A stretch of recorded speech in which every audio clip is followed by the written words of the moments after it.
Nandito tayo sa airport ngayon. Ang daming mga paparating. Okay. So, kararating lang nung isang flight dito at hinihintay namin yung aking tiyahin at saka yung aking mga pinsan na dumating. So, 12:30 daw ang dating nila. Okay. Anong oras na ba? Tingnan natin. 12:30 daw. It's 12:44 already. So, yes, they should be here. Pero wala pa sila. Kamukha nung aso namin. Cute dogs. Right. So, dito sila lalabas. Natin. Of course, guys, my beautiful daughter. Say hi to my son.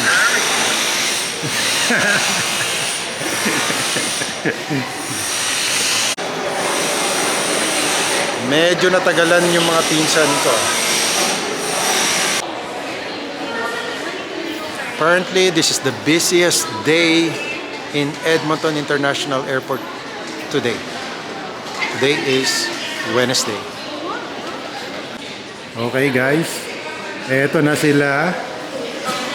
Ayan na. Ayan na sila. Okay. Ayun. Kararating lang nila. Na-delay pa? Na-delay ko ayun yung nga. take off. Oh, kaya pala. Oh. Ayun. Okay.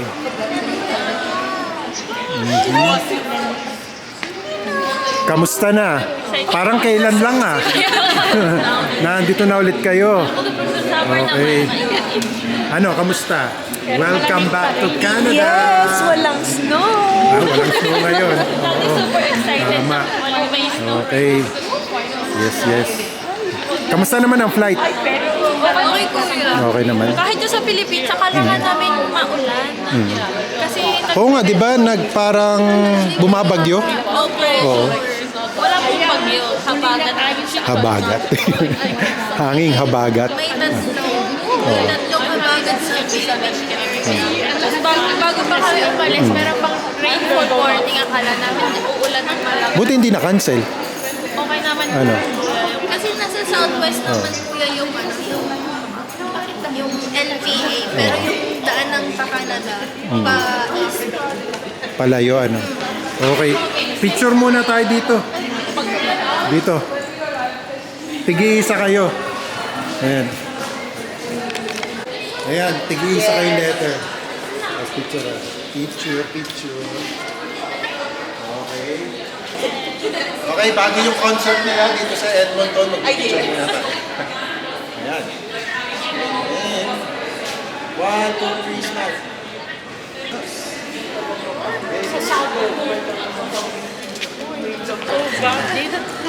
Okay, this is Canada Part 2. Yes. Okay. At ngayon naman ay summer naman sila dito sa Canada. Nung nakaraan na nag-visit sila dito, it's winter. So may experience sila ngayon ang init ng summer. Mainit nga ba ang summer dito sa Edmonton? Nung nakaraan, puro ulan ang inabot namin. So nung nakaraan, nung sinundo namin yung freestyle, may dala akong selfie stick na iwan ko dito. So tatanong ko kung nandito pa yung selfie stick ko. Okay. Just wanted to ask, where is your lost and found? Lost and Found is an information booth. Oh, okay. Just around the corner here, you'll see the information booth there, and that's Lost and Found. Okay, awesome. Thank you. You're welcome. Alright. So, punta tayo dun sa information center at tingnan natin yung lost and found section para makita ko. Tingnan natin kung nandito pa yung selfie stick ko. It's been almost a week na naiwan ko dito. So, tingnan natin. Okay. Ito yung information center nila.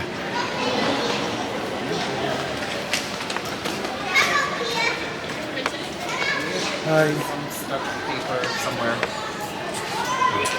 I just wanted to ask, I've lost my selfie stick here. I don't know if somebody surrendered it. This kind of selfie stick. Looks like that. Exact. Exact same. Yes, I've seen it. Oh, thank you. It would be a miracle if it's still here. Oh yeah, it's still here. It's still here, eh? Wow.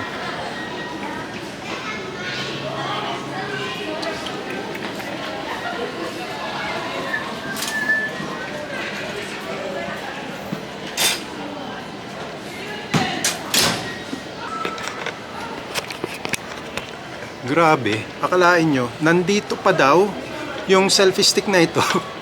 Wow, I'm surprised.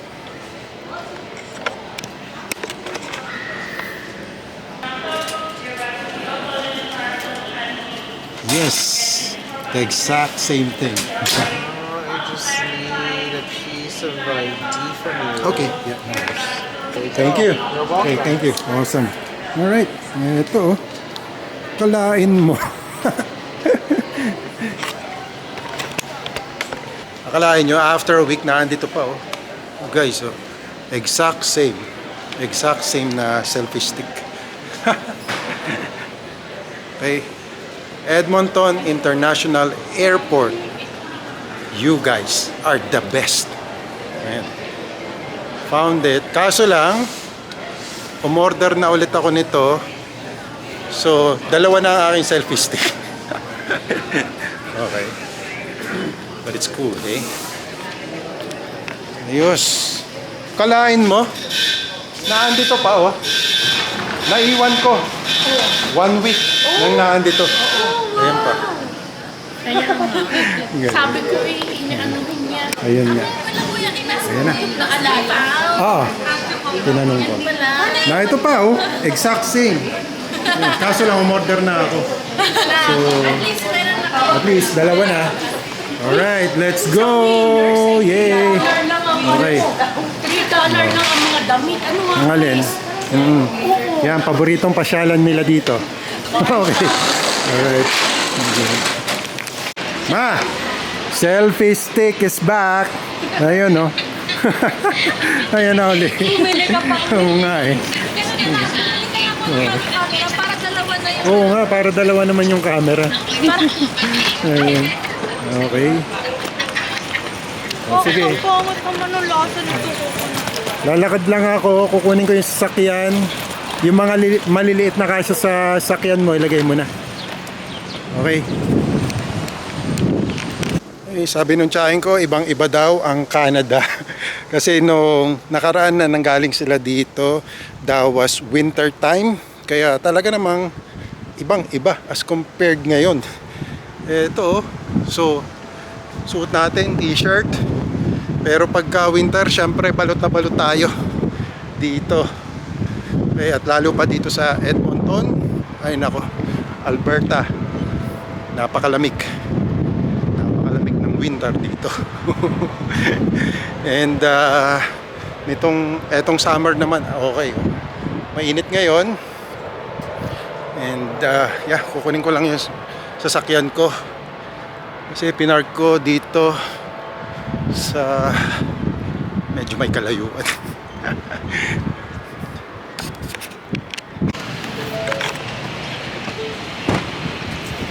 Ayun, let's go. Ay, tagabuhat.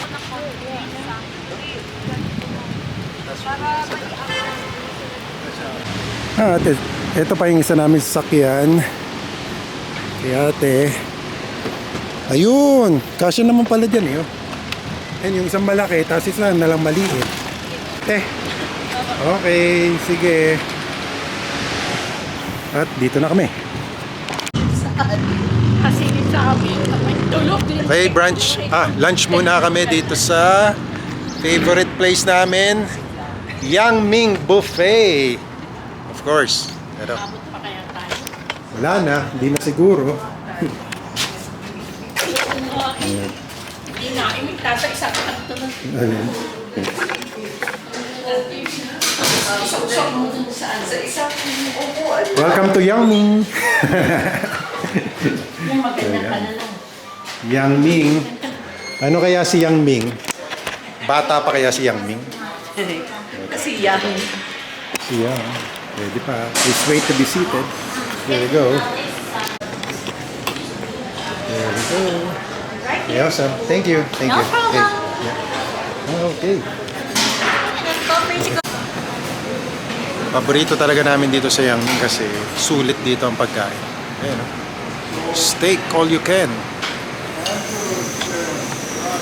Dating ng Canada, diretso Sa kainan.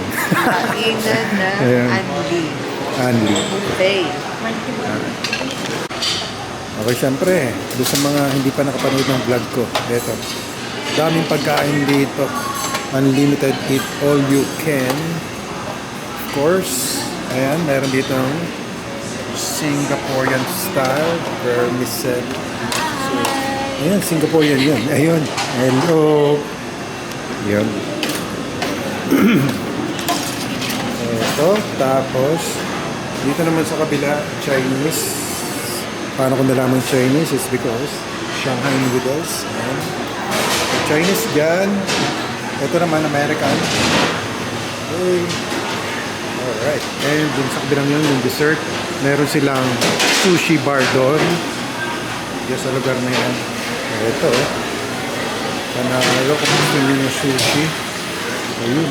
Ba't ibang klaseng sushi pinaprepare dyan. Ayan. Ni ate. Yan si, si Ate Tina. Siya yung nagpa-prepare na. Okay. At, meron ditong, ayan may nagsaserve dito na robot. Ayan. Si Greenco. Greenco robot. Tapos dito mga ice cream. Ayan. Ba't ibang klaseng ice cream. Alright. Okay, sige. Chicha na tayo. Okay. Home sweet home na. Tapos mag-lunch ay hindi tanak na yun.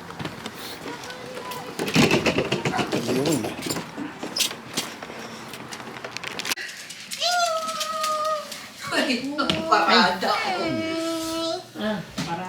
Kilala mo ba yan, Harry? Ay, sumusunod sa'yo.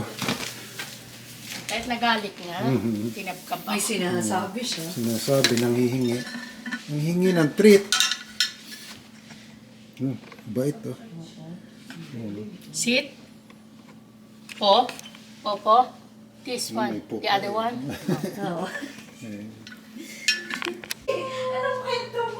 Okay. Ito na yung mga gamit nila.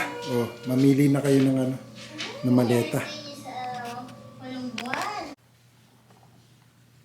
Kamusta mga kababayan? Salamat sa Diyos at meron na naman tayo isang mabuting pagkakataon na magkita-kitang muli at ang dalangin ko pong parati sa Diyos ay sana kayo lagi nasa mabuting kalagayan at kahapon at ngayon medyo naging busy tayo kasi dumating nga yung aking tiyahin at saka yung aking pinsan coming from the Philippines and pangalawang beses na nilang nakarating dito sa Canada. Last winter, pumunta na rin sila dito and their only intention is para mag-vacation, bumisit dito, tingnan yung pamumuhay dito sa Canada at sa kabutihang palad naman is yung maganda ang perception nila sa Canada.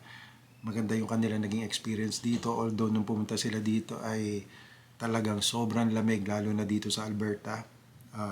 Halos nagma-minus 40 that time and they also sabi nila nung pumunta sila dito they wanted to experience the hot summer dito at yun naman kaya nga sila ay nakabalik dito and at the same time nung pumunta sila dito nag-observe sila ng tungkol sa pamumuhay dito sa Canada and the reason being is because yung pinsan ko, she wanted to study here in Canada.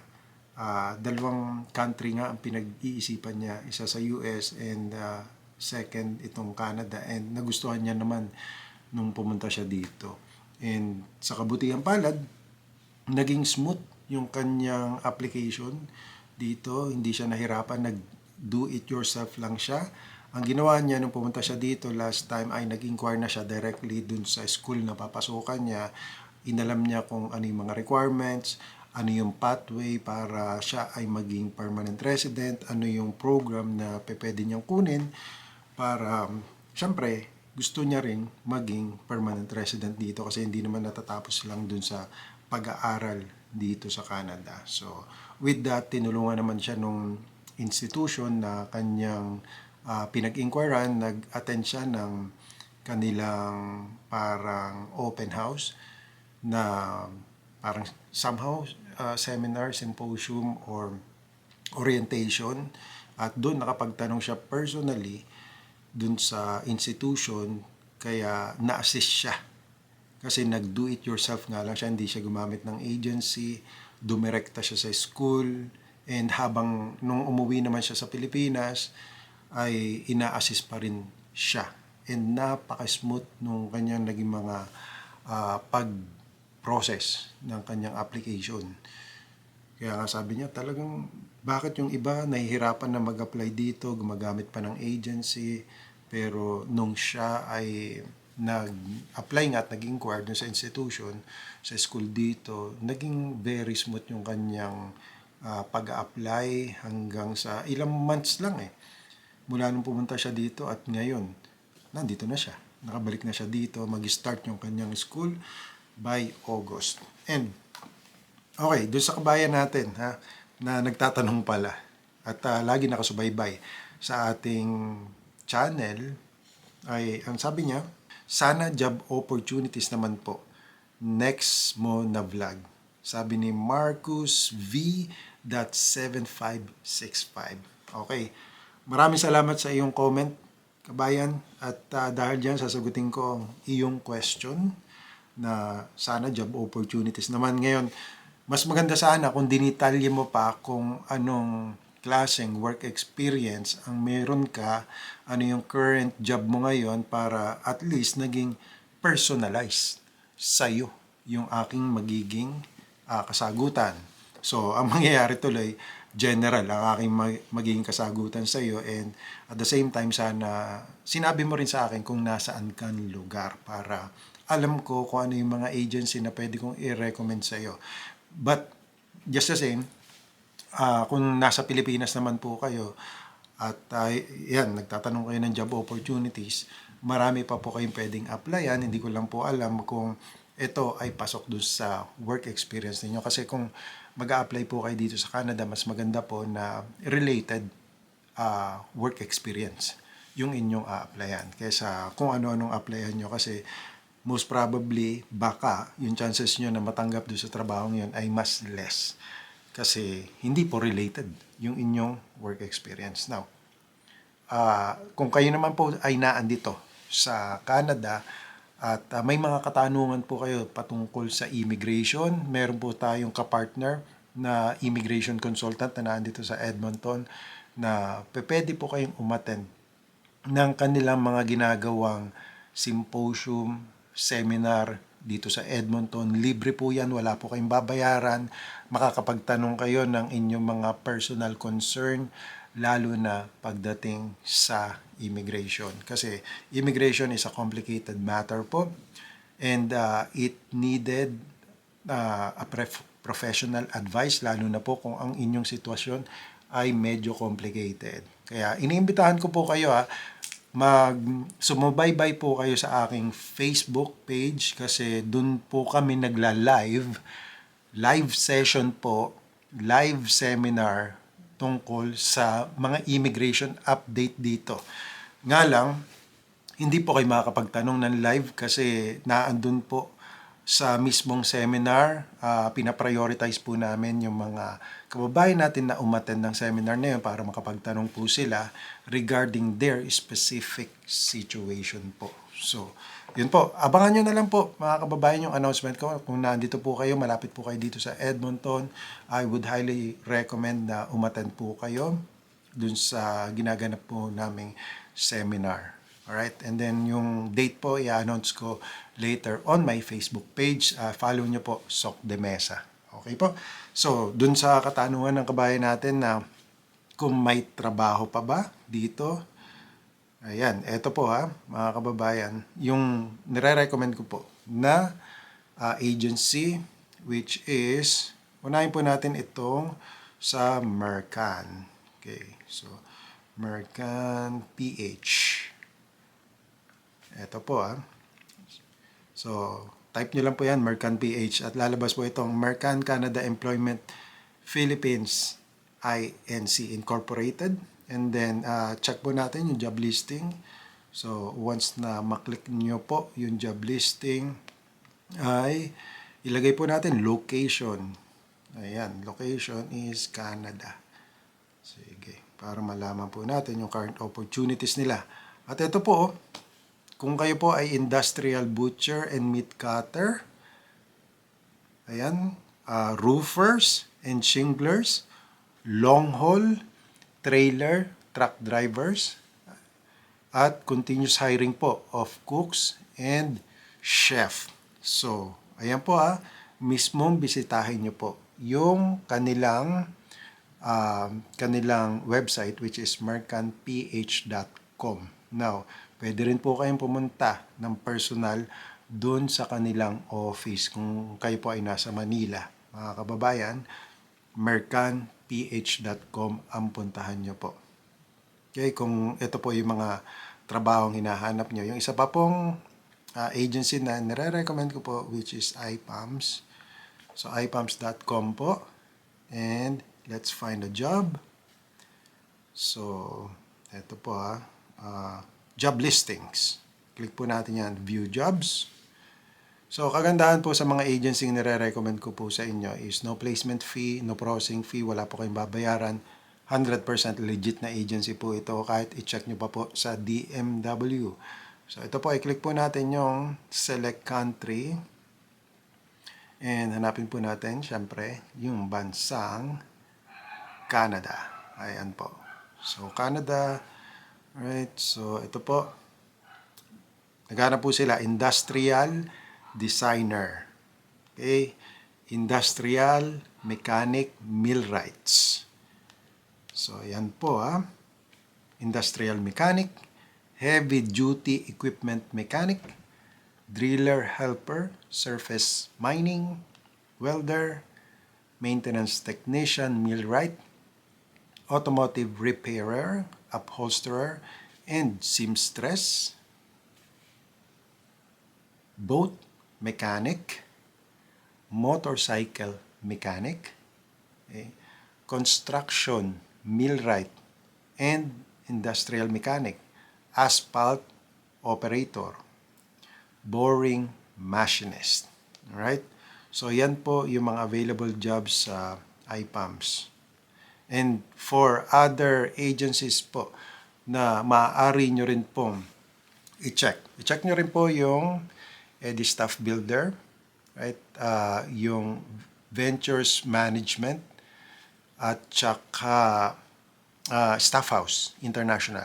Ilalagay ko rin po sa link below yung sa comment section below or sa ating pong description para ma-check nyo po yung mga available na jobs. Okay po. So sana po, kabayan, nasagot ko po yung inyong katanungan about sa job opportunities dito sa Canada. And dun po sa mga may mga questions po about sa mga opportunities, mag-leave na lang po kayo ng comment below. And so hanggang dyan lang po muna for today mga kababayan. I hope you like this video. If you do, please give it a thumbs up. And as always, more tips, informations, opportunities, inspiring stories at buhaycanada.com. I will see you, God willing, on my next video. Samahan nawa kayong parati ng Panginoon sa inyong pang-araw-araw na buhay at magandang araw po sa inyo lahat.